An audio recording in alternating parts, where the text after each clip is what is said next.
Europa champion league 2026 semifinal match Atletico de Madrid বনাম আর্সেনালের ম্যাচটি কেমন ছিল সেই সম্পর্কে বিস্তারিত জেনে নেওয়া যাক।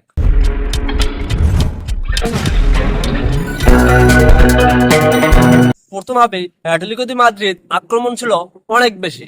আর্সেনালের ডি বক্সে গিয়ে শট করতে গিয়ে বারবার ব্যর্থ হয়েছে গোলকিপারের কাছে। আর্সেনালের এই বাসবাগী ডেভিড রায়া অসাধারণ সেভ দিয়েছেন। গত ম্যাচে ডেভিড রায়া ছিলেন আর্সেনালের দেয়াল হিসেবে। অ্যাটলেটিকো দে মাদ্রিদের ফরওয়ার্ডরা যেন বারবার এসে থমকে যাচ্ছেন এই দেয়ালের কাছে। প্রথম হাফেই পাল্টা আক্রমণ চলতে থাকে। খেলার যখন 43তম মিনিট তখন আর্সেনাল পায় একটি প্লান্টি। অ্যাটলেটিকো দে মাদ্রিদের ডি বক্সের ভেতর ফাউল করায় আর্সেনাল একটি প্লান্টি পায় এবং প্রথম হাফে তারা প্লান্টিতে একটি গোল করে।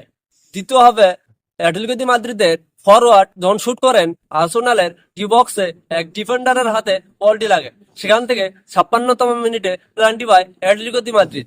প্লান্টি কিক নিতে আসেন জুলিয়ানো আলভারেজ। 56তম মিনিটে জুলিয়ানো আলভারেজের প্লান্টি গোল থেকে অ্যাটলেটিকো দে মাদ্রিদকে নিয়ে আসেন সমতায়। তারপর একের পর এক পাল্টা আক্রমণ চলতে থাকে।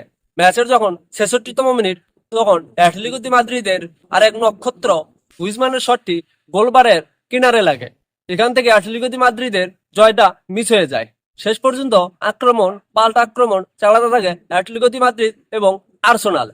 পুরো ম্যাচে অ্যাটলেটিকো দে মাদ্রিদ 14টা শট এবং শট অ্যান্ড টার্গেট শুট করেন 5টা।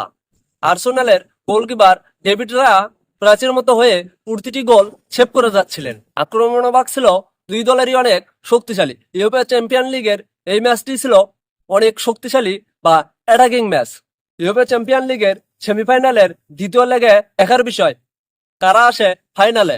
ফুটবলের সকল আপডেট সবার আগে পেতে চ্যানেলটি সাবস্ক্রাইব করুন। ভিডিওটি ভালো লাগলে লাইক করুন এবং আপনি কোন দলকে সাপোর্ট করছেন তা অবশ্যই কমেন্ট করুন।